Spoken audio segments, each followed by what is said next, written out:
Hello বন্ধুরা, welcome back to our channel king my লাইফস্টাইলের নতুন একটা ভিডিওতে তোমাদের অনেক অনেক ওয়েলকাম জানিয়ে আজকের ভিডিওটা শুরু করছি।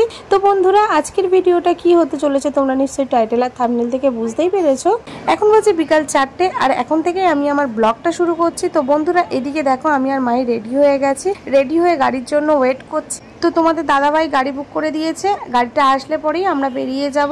এখন আমরা যাচ্ছি আমাদের বাড়িতে, মানে আমার বাপের বাড়িতে ভাড়ার সাথে। তো ভাড়ার সাথে জানোই তো তোমরা, মা নেই বাড়িতে, মা বাবা ভাই সব 3 মাস হয়ে গেল। ভাইয়ের যে রোগটা ধরা পড়েছে সেটা নিয়ে ট্রিটমেন্ট চলছে টাটাতে।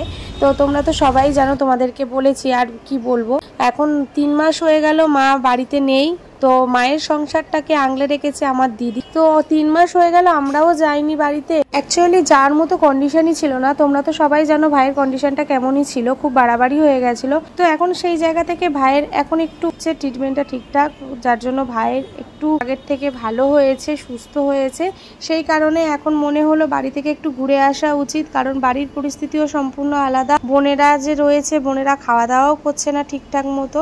তো একটু দেখে আসা বেটার। আর আমার দেখো চোখের অবস্থা এতটাই খারাপ, আমাদের সময়টা বুঝিয়ে দিয়েছে যে সময়ের কাজ সময়ে না করলে সে তখন কিচ্ছু করা যায় না।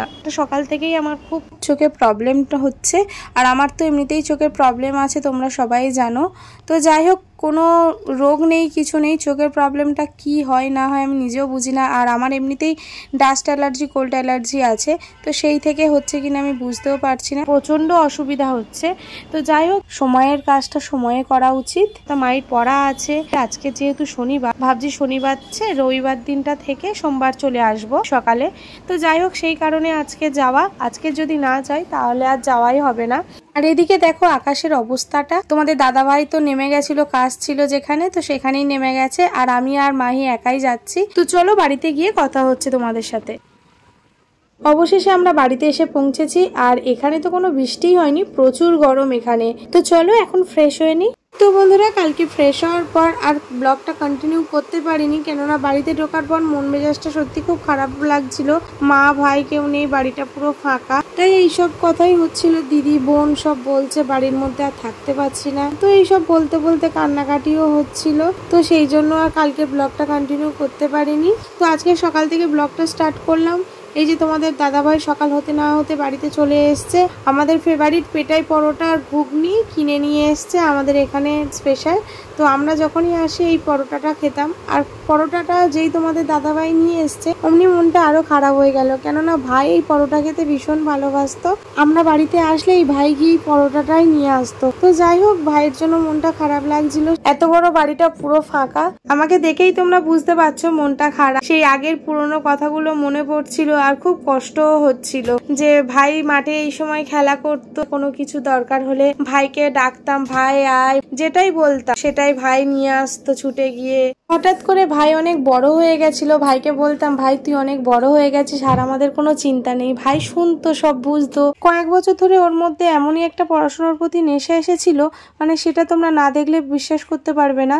প্রচন্ড নেশা, ওর মধ্যে একটা জেদ এসেছিল যে না, আমার পড়াশোনা করে কিছু না কিছু একটা করতে হবে। আর দেখো সেই বাড়িটা আজকে পুরো ফাঁকা, বাড়িতে কেউ নেই। এর আগেও তোমাদের সাথে অনেক ব্লগ শেয়ার করেছি বাড়িতে গিয়ে, কত জমজমাট বাড়ি, আর আজ দেখো সেই বাড়িটা পুরো ফাঁকা।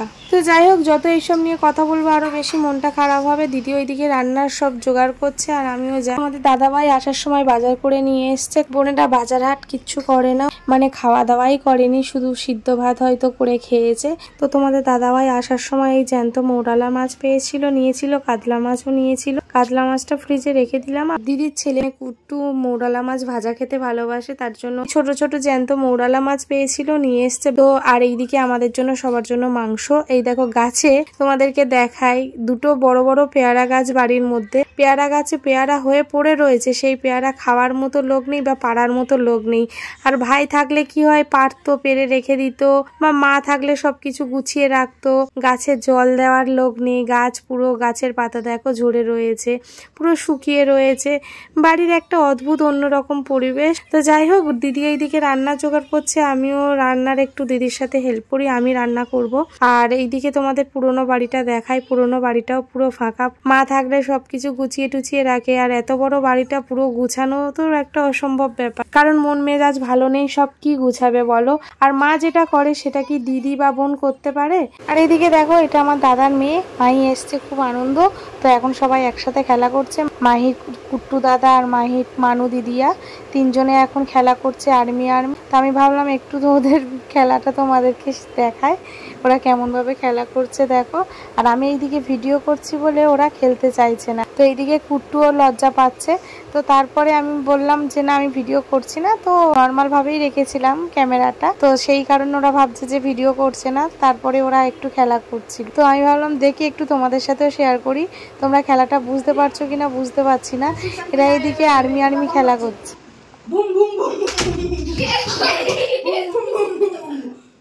খেলাটা কি তোমরা বুঝতে পারছো? এখানে ইন্ডিয়ান আর পাকিস্তানের মধ্যে রীতিমতো যুদ্ধ চলছে। ওদের খেলা দেখতে দেখতে আমি রান্না করছিলাম, হঠাৎ করে দেখলাম পেয়ারাটা গাছ থেকে পড়লো। যে পেয়ারাটা গাছে ঝুলছিল তোমাদেরকে দেখালাম, সেই পেয়ারাটা পড়লো। কতটা বড় তোমরা বুঝতে পারছো কিনা জানি না। আর জানো তো, এই পেয়ারা কিন্তু প্রচুর মিষ্টি, যার জন্য পাকতে না পাকতে ভিতরে পোকা ধরে নিয়েছে। আর তোমাদের দাদা ভাই এখানে এসে দাঁড়িয়ে রয়েছে দেখো। আমি বলছি তুমি কি করছো এখানে দাঁড়িয়ে দাঁড়িয়ে? বলছে ভালো লাগছে না, বাড়িতে এসে আগে এই বাড়িটা কি জমজমাট ছিল, এখন কেউ নেই, কারোর সাথে ইয়ার্কি মারতে পারছি না, আর বাড়িটা পুরো ফাঁকা, ভালো লাগছে না গো। এত বড় বাড়িটায় মাই সব কিছু আংলে রাখতো, মাই সব পরিষ্কার আশকার সব করতো। তো এখন পরিষ্কার করার মতো কেউ নেই। দেখো চারিদিকে জঙ্গল হয়ে গেছে, গাছে সব আগাছাগুলো কাটতে হয়, মা সেইগুলো সব পরিষ্কার করতো। ঠাকুরঘর দেখো, ঠাকুরঘরে মা সব কিছু করতো। তো এখন মা তো নেই, এখন ঠাকুরঘরে যে যেরকম পারে সে সেরকম ভাবে ঠাকুরঘরে ভোগ টোক দেয়। তো এইদিকে দেখো আমাদের ঠাকুরঘরের মন্দিরের চূড়াটা, এই মন্দিরটা আমার দাদুই বানিয়েছিল মন্দিরটা। তো এখন দেখো সব কিছু ওলট পালট হয়ে রয়েছে। মন্দিরের সামনেটাই তোমাদেরকে দেখাচ্ছি, মন্দিরের ভিতরে ঢুকবো না, কেননা রান্না টান্না করছি তো এই অবস্থায় ঢুকবো না। পেঁপে গাছে দেখো পেঁপে হয়ে রয়েছে। এই গাছটা মা কত যত্ন করে পুঁতেছিল, গাছের মধ্যে এখন পেঁপে হয়ে রয়েছে। আর এইদিকে দেখো আম গাছের সব চারিদিকে আগাছা সব ভর্তি হয়ে গেছে, বাড়িটা পুরো জঙ্গল হয়ে গেছে। তো ভাবছি বোন আর আমি মিলে আজকে পুরো বাড়িটা পরিষ্কার করব। কালকে রাত্রেও বলা হয়নি, বোন এসছে। বোন এতদিন ভাইয়ের কাছেই ছিল, কালকে ভাইকে ডিসচার্জ করেছে। তো বোন তারপরে রাত্রেবেলা এসছে, কারণ ওর ডিউটিও দিয়েছে এতদিন পর। 3 মাস তো ওর কোনো ডিউটি দেয়নি। তো এখন সামনে ভোট, তোমরা সবাই জানো, ভোটের জন্য ডিউটি ফেলেছে কয়েকদিনের জন্য। তো সেই কারণেই ও বাড়িতে চলে এসছে, নাহলে আমাদের বাড়িতেই থেকে যেত। আর এখন তোমাদের দাদা ভাই, আমি আর বোন তিনজনে মিলে আমাদের সব বাগানগুলোতে যাচ্ছি। বাগানে এসে দেখছি, বাগানে দেখো কত বড় বড় সব ঘাস হয়ে গেছে। তো আর এইদিকে দেখো বেগুন গাছ, এই বেগুন গাছগুলো আমার ছোট দাদুরাই লাগিয়েছে, কারণ ওদের জায়গায় ওরা লোক দিয়ে চাষবাস করায়। এই দেখো কত সুন্দর বেগুন গাছ লাগিয়েছে, দেখো বেগুন হয়ে রয়েছে, লঙ্কা গাছ, পেয়ারা গাছ আছে, বাতাবি লেবু গাছ আছে, সুপারি গাছ আছে, আম গাছ আছে, সব রকমের গাছ মেশানো। আর বেগুন গাছে দেখো কি সুন্দর বেগুনের ফুল এসছে। আর একটু কিছু গাছে তো বেগুন হয়ে রয়েছে তোমরা দেখলে। আর এইদিকে আমাদের আম গাছটায় দেখো, আমাদের আম গাছ থেকে সব আম পেড়ে নিয়েছে কারা, বাড়িতে লোক নেই, কে কি বলবে। আম গাছে আম হয়ে রয়েছে, ওপেন জায়গায় আম পেড়ে নিয়ে চলে গেছে, কয়েকটা আম মাত্র রয়েছে। তাই বোন বলছে যে সব আম পেড়ে নিয়ে চলে গেছে। আর এইদিকে দেখো ছোট্ট একটা কলা গাছ, তার মধ্যে ছোট্ট একটা কলার কাঁদি হয়ে রয়েছে। আর এই হলো আমাদের লেবু গাছ, দেখো লেবু গাছে কত ছোট ছোট লেবু হয়ে রয়েছে। এটা কি লেবু বলো তো? এটা হচ্ছে বাতাবি লেবু, ছোট ছোট বাতাবি লেবু ভর্তি হয়ে গেছে। আর এটা হচ্ছে গন্ধরাজ লেবু, গন্ধরাজ লেবু গাছে গন্ধরাজ লেবু প্রচুর লেবু হয়েছে। আর আমি বললাম দেখি লেবুগুলো বড় হয়েছে কিনা। দেখলাম যে না, লেবুগুলো এখনো ছোট ছোট কচি রয়েছে, বড় হয়নি এখনো। লেবু গাছে প্রচুর কাটা, একটা ডালে হাত দিয়েছি কাটা ফুটে গেছে। তো যাই হোক, চলো বন্ধুরা, ব্লগটা অলরেডি অনেকটাই বড় হয়ে গেছে, আর বেশি বড় করব না। আজকের মতো ব্লগটা আমি এখানেই শেষ করছি। দেখা হবে নতুন কোনো ব্লগে, ততক্ষণে তোমরা সুস্থ থেকো, ভালো থেকো। আজকের ভিডিওতে যারা আমার নতুন ফ্রেন্ড আছে, চ্যানেলটি সাবস্ক্রাইব করে আমাদের পাশে থেকো। আজকের মতো টাটা।